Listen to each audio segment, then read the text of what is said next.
परमपूज्य डॉक्टर बाबासाहेब आंबेडकर, लोकशाहीर अण्णाभाऊ साठे,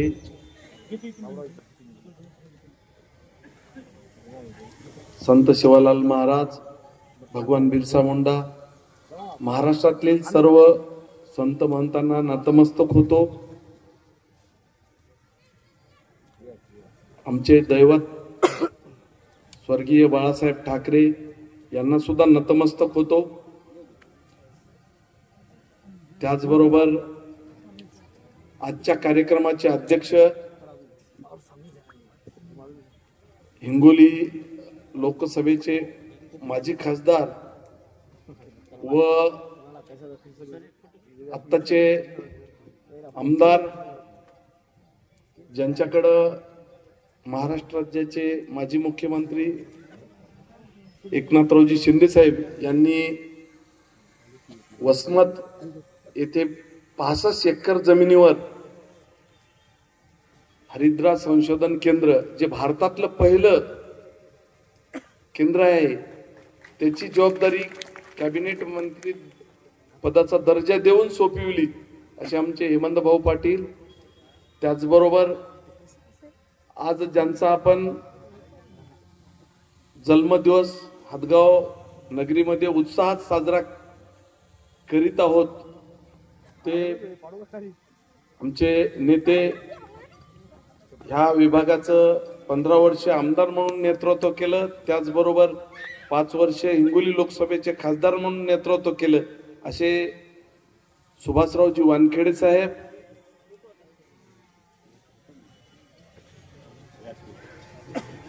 भाजपा,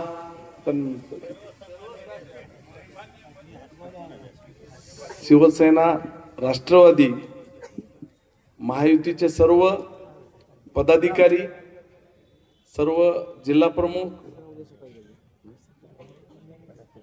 जमलेले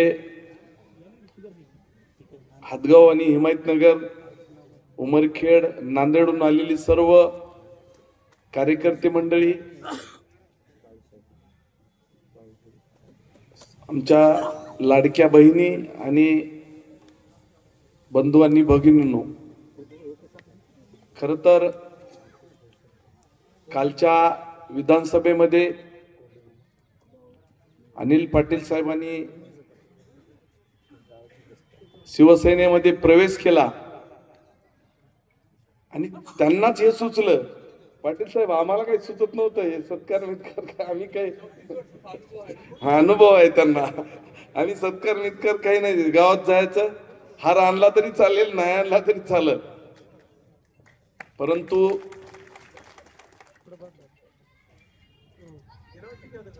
आज हा वानखेडे साहेबाचा जन्मदिवस योगायोग आणि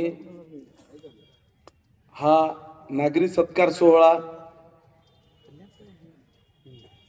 सर्वांच्या वतीनं आयोजित केलेला आहे. खर तर सत्कारापेक्षा फार मोठी जबाबदारी पडली.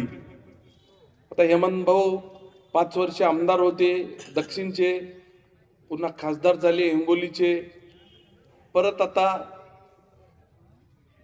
विधान परिषदेचे आमदार झाले. वानखेडे साहेब होते. आता आम्ही जिल्हा परिषद बघितलेली आहे, पत्रकार बंधूचे नाव घ्यायचे राहिले आता, परंतु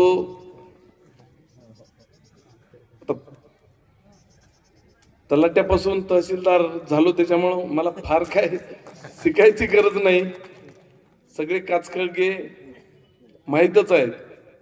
त्याच्यामुळं आणि दोघांच्या आमच्या जे नेते मंडळी आहे त्यांच्या सहवासात पूर्ण आमचं आतापर्यंत 25 ते 30 वर्ष गेलेलं आहे. त्याच्यामुळं शंका करायची कुठलीच कारण नाही. 5 वर्ष हदगाव आणि हिमायतनगर तालुक्याला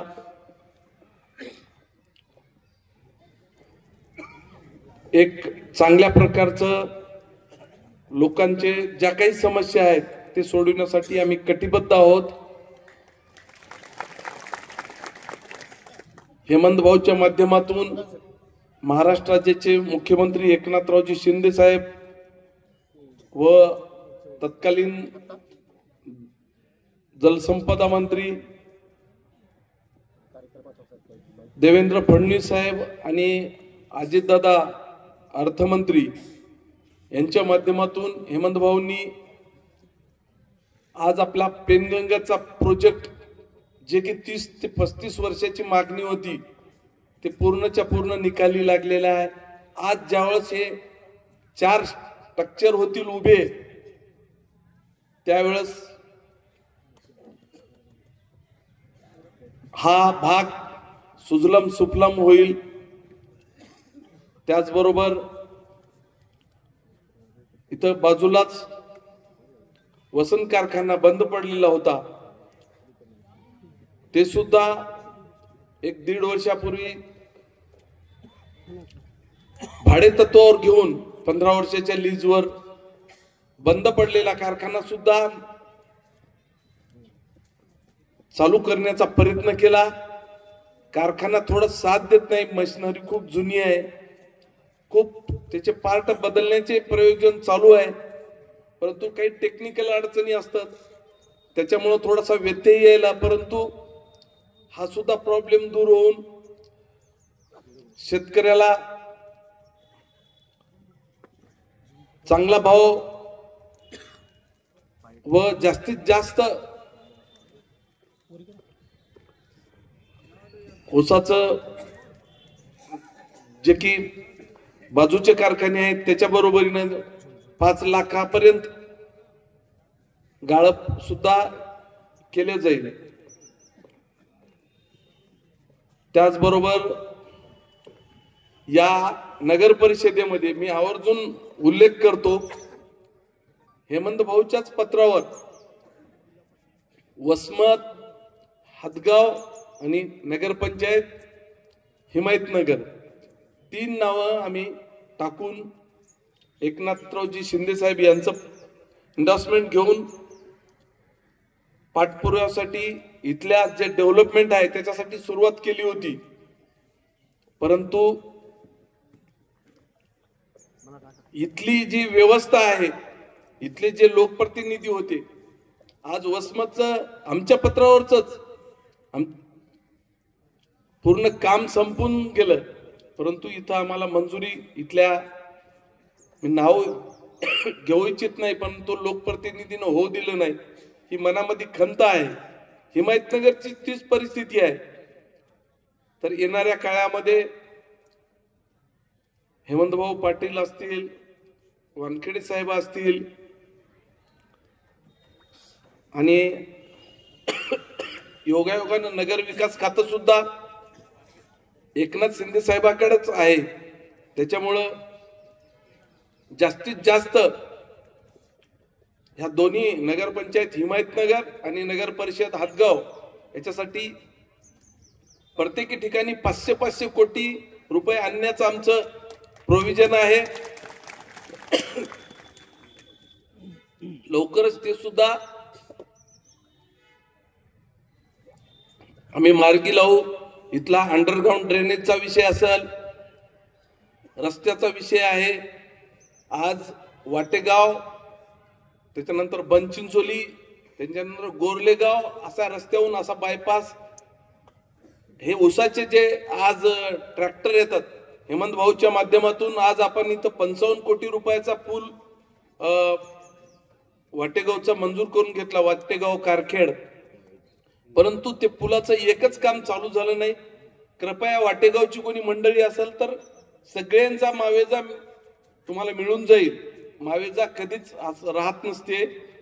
जे कोणी ज्या शेतकऱ्यांनी हात जोडून विनंती आहे काम रोखलं असेल, बाकीचे काम आज आपण त्या साप्तीच्या किंवा बाकीच्या पुलावून आपण पावसाळ्याच्या अगोदर विदर्भात पुसरला जाऊ शकतो, साप्ती किंवा इकडे तिवरंग, परंतु इथलं काम चालू झालं नाही। आमची विनंती प्रत्येकाला मावेजा मिळाल्या शेतकऱ्याला मिळेल आणि ते सुद्धा 1 पट जास्तीचा जिल्हाधिकाऱ्याच्या मार्फत आम्ही घेऊन देऊन 4 पट शासनाच्या वतीनं म्हणजे 5 पट पैसे मिळतील। ज्यांची परवा मंडळी गोरले इथं गोजेगावची मंडळी आली होती, त्यांच्या तिथं उच्च पातळी बंधारा व्हायला, ज्यांच्या ज्यांच्या शेती चालली त्यांना सुद्धा मावेजा मिळला जाईल. असे अनेक विषय,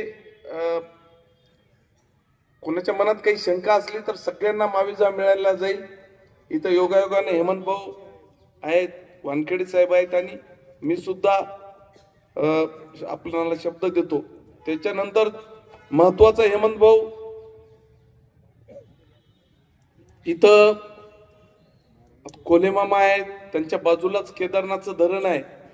आपण 12 जानेवारीच्या बैठकीमध्ये एक वारंग्याजवळून नवीन कॅनॉलच्या सर्वेसाठी मान्यता घेतलेली आहे, परंतु ती वरवट, मनाठा, कार्ला, चोरंबा, खरबी असं केदारनाथच्या तलावामध्ये पाणी आपल्याला आणून सोडायचं आहे. सर्वेसाठी मान्यता घेतली, परंतु आणखी त्यांना पैशाची सुद्धा गरज आहे. ह्या भागात जर एक कॅनॉल नवीन झाला तर ह्या भागात जे कोरडा भाग आहे, दुष्काळी भाग आहे, तिथले शेतकरी सुखी होतील. आणि आपण सगळेच जण, मंचावरील सगळेच जण मंडळी, ज्यावेळेस मुख्यमंत्री साहेब एकनाथरावजी शिंदे साहेब हिमायतनगरला आले होते, त्यावेळेस त्यांनी घोषणा सुद्धा केली की हातगाव आणि हिमायतनगर दोन्ही ठिकाणी एक एक MIDC ची स्थापना. ती जर झाली तर आपल्या आजूबाजूला छोटे मोठे उद्योग उभारतील आणि आपल्या मुलामुलींना बाहेर पुण्या मुंबईला न जाता इथंच रोजगार मिळेल. असे अनेक प्रश्न आहेत, शैक्षणिक, त्याचबरोबर सिंचन आणि आरोग्य. लवकरच कालच्या हिवाळी अधिवेशनात उपजिल्हा रुग्णालयासाठी आरोग्याचा प्रश्न मी उपस्थित केला होता. त्याचबरोबर बाळासाहेब देशमुख आहेत, आपण मुंबईला ह्या देशाचे, ज्यांच्याकडे आयुष मंत्रालय आहे आणि त्याचबरोबर पूर्ण भारताचे राज्यमंत्री म्हणून आरोग्य विभागाचे सुद्धा राज्यमंत्री म्हणून आहे, त्यांच्याकडून सुद्धा आपण जास्तीत जास्त इथं ज्या काही समस्या आहेत ते समस्या सोडवण्याचा निश्चितच प्रयत्न करणार आहोत. मी जास्त वेळ न घेता मान्यवर मंडळी बोलणार आहे, तरी आपण सर्वांनी माझ्यावर जे विश्वास टाकला याला कुठेही तडा दिला जाणार नाही. मी आपल्या समोर आपणाला शब्द देतो, एकदा निवडून आल्याच्या नंतर ह्या तालुक्याचा आमदार या नात्यानं जनतेचा सेवक म्हणून मी 5 वर्ष काम करणारच आहे. परंतु पक्ष बाजूला ठेवून सर्वांना सोबत घेऊन ज्या काही इथं समस्या आहेत गोरगरिबांच्या, त्या समस्या तुम्हाला लवकरच त्याचे रिझल्ट बघायला मिळतील. 10 आणि 13 तारखेच्या नंतर, 10 तारखेला आपण इथं पाणी टंचाई आणि जनता दरबार आयोजित केलेला आहे. 13 तारखेला हिमायतनगरला पाणी टंचाई आणि जनता दरबार, पूर्ण जिल्ह्यातले सगळ्या डिपार्टमेंटचे अधिकारी इथे येतील आणि हे एकदाच नाही तर दर 3 महिन्याला 5 वर्ष चालू राहणार आहे. कारण एखादा प्रश्न एखाद्या ग्रामीण भागातल्या किंवा एखाद्या गरजूचा एखादी समस्या त्या तिथं मांडली, 3 महिन्यानंतर एवढ्यासाठीच मी बोलायलो की परत 3 महिन्याच्या नंतर त्याला आठवण राहावं की आज हा प्रश्न उपस्थित झालेला होता. पुढच्या 3 महिन्याच्या त्याच्या पहिलेच निकाली लागाव या उद्देशानं हा जनता दरबार आम्ही सतत 5 वर्ष चालू ठेवणार आहे आणि ह्याच्यातूनच लोकांच्या समस्या सुद्धा सोडविण्याचा आम्ही प्रयत्न करणार आहे। बंधूंनो, परत एकदा सर्व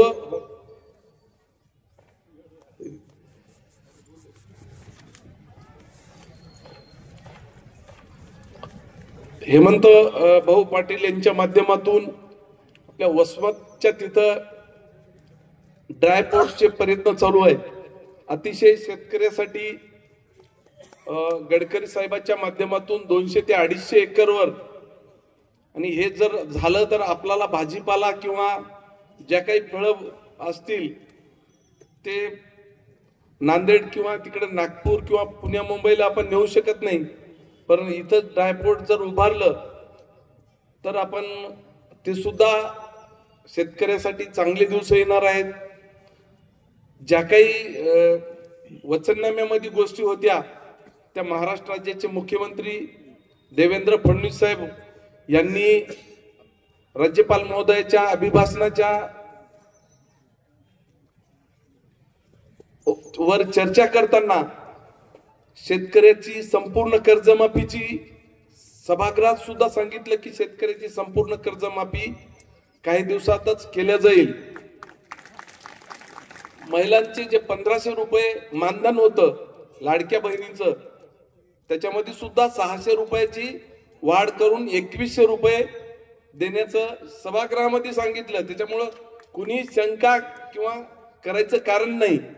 आणि ज्या काही वचननाम्यामध्ये जाहीरनाम्यामध्ये अटी कंडिशन टाकल्या होत्या त्या सगळ्या देण्याचा महाराष्ट्र राज्याचे मुख्यमंत्री, दोन्ही उपमुख्यमंत्री एकनाथरावजी शिंदे साहेब आणि अजितदादा साहेब तिघांनी सुद्धा त्यांच्या भाषणातून जे वचननामा होता तंतोतंत पालन करण्याचं सभागृहासमोर मांडलं। त्याच्यामुळं आपण काळजी करण्याची गरज नाही, एवढंच या प्रसंगी सांगतो। परत एकदा आम्हाला हातगाव आणि हिमायतनगरच्या जनतेनं बहुमतानं निवडून दिलेलं आहे। मी संबंध जनतेचं मनापासून आभारी आहे। आपल्यासाठी 5 वर्ष सेवा तर करणारच आहे, परंतु आपल्याला सोबत घेऊन जे काही छोट्या मोठ्या गोष्टी आहेत या तालुक्याच्या विकासाच्या त्या सुद्धा आपल्याला सहभागी करून, त्याचबरोबर पत्रकार मंडळीला सुद्धा सोबत घेऊन ह्या तालुक्याचा गाडा चालविणार आहे। परत एकदा आमचे नेते सुभाषरावजी वानखेडे साहेब यांच्या जन्मदिवसाच्या आपणास मनापासून शुभेच्छा देतो व हेमंत भाऊ सुद्धा त्यांना खूप व्यस्त कामातून असते वेळ सुद्धा या सत्कार कार्यक्रमासाठी उपस्थित राहिले, त्यांचा सुद्धा मनापासून आभार व्यक्त करतो आणि सर्वांना शुभेच्छा देऊन थांबतो। जय हिंद, जय महाराष्ट्र।